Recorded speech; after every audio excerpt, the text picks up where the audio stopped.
Hi friends, welcome to பிஜிஸ் kitchen. இன்றைக்கி ஒரு ஈஸியான டேஸ்டியான ஒரு டெலிஷியஸான பால் பாயாசம் ரெசிபி தான் பார்க்க போகிறோம். சேமியா பால் பாயாசம். இந்த சேமியா பால் பாயாசத்தில் மில்க் மேட் சேர்த்து ரொம்ப டேஸ்ட்டாக செஞ்சுருக்கேன். வாங்க அது எப்படி செய்கிறதுன்றதை பார்க்கலாம். அதுக்கு முன்னாடி என் சேனலை ஃபஸ்ட் டைம் பார்க்குறீங்கன்னா என் சேனலை சப்ஸ்கிரைப் பண்ணிவிட்டு பக்கத்தில் இருக்க பெல் ஐக்கனை கிளிக் பண்ணிக்கோங்க. வாங்க பால் பாயாசம் எப்படி செய்கிறதுன்னு பார்க்கலாம். சேமியா பால் பாயசம் செய்கிறதுக்கு நான் 1/2 லிட்டர் பால் எடுத்திருக்கேன். திக்கான பால் எடுத்துக்கோங்க. தண்ணி எதுவும் சேர்க்காமல் மீடியம் ஃப்ளேம் வச்சு நல்லா கொதிக்க வச்சு எடுத்துக்கலாம். பால் நல்லா கொதிச்சிருச்சு. ஃப்ளேம் ஆஃப் பண்ணிடலாம். இது அப்படியே கொஞ்சம் நேரம் ஆறட்டும்.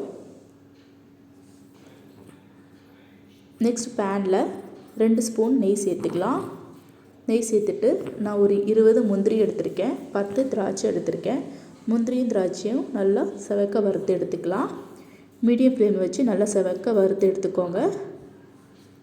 நெய்யில் வறுக்கிறதுனால முந்திரியும் திராட்சையும் நல்லா டேஸ்ட்டாக இருக்கும். ஸ்மெல்லும் சூப்பராக இருக்கும்.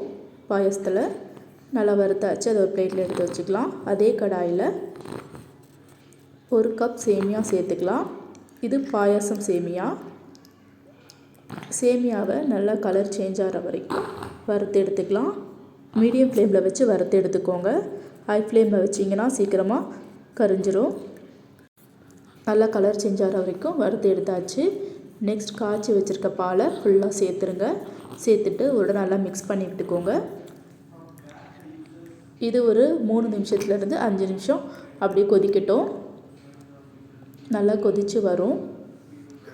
பால் நல்லா கொதிக்க கொதிக்க சைட்லலாம் அப்படியே கலரிக்கிட்டே இருங்க. பாருங்கள், நல்லா கொதிச்சிருச்சு. இதை அப்பப்போ நல்லா மிக்ஸ் பண்ணி விட்டுக்கிட்டே இருங்க. இது திக்கால பாலில் செய்கிறதுனால இந்த சேமியா பால் பாயசம் ரொம்ப டேஸ்ட்டாக இருக்கும். நெக்ஸ்ட் இதில் தேவையான அளவு சர்க்கரை சேர்த்துக்கலாம். நான் 1/2 கப் சர்க்கரை சேர்த்துட்டு நல்லா மிக்ஸ் பண்ணி விட்டுக்கிறேன். இந்த மாதிரி நல்லா மிக்ஸ் பண்ணி விட்டுக்கிட்டே இருங்க. சேமியா நல்லா வெந்துட்டதுக்கப்புறம் இதில் 1/2 டீன் மில்க் மேட் சேர்த்துக்கலாம். மில்க் மேட் சேர்க்கறதுனால பாயசம் இன்னும் டேஸ்ட்டாகவும் நல்லா க்ரீமியாகவும் இருக்கும். மில்க் மேட் ஃபுல்லாக சேர்த்துட்டு ஒரு நல்லா கலரி விட்டுக்கோங்க. இது 2 நிமிஷம் ஹீட் பண்ணிக்கிட்டால் போதும். பாருங்கள் எவ்வளோ திக்காக இருக்குன்னு. இந்த ஸ்டேஜில் நான் 1 ஸ்பூன் ஏலக்காய் தூள் சேர்த்துக்கிறேன். ஏலக்காய் தூள் சேர்த்துட்டு ஒரு நல்லா கலரி விட்டுக்கலாம். அவ்வளோதான், சூப்பரான சேமியா பால் பாயாசம் ரெடி ஆகிடுச்சு. பாருங்கள், பார்க்கவே எவ்வளோ சூப்பராக இருக்குன்னு. ஃப்ளேம் ஆஃப் பண்ணிவிட்டு வறுத்து வச்சுருக்க முந்திரி திராட்சையை கடைசியாக சேர்த்துக்கலாம். பார்க்கவே பாருங்கள் எவ்வளோ க்ரீமியாக இருக்குன்னு.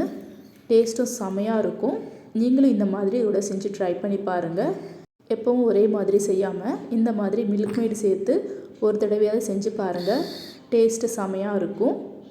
இந்த வீடியோ பிடிச்சிருக்கணும் நம்புகிறேன். எப்பவும் செய்கிற பால் பாயசத்தை விட இந்த பால் பாயசம் ரொம்ப டிஃப்ரெண்ட்டாகவும் ரொம்ப டேஸ்ட்டாகவும் இருக்கும்.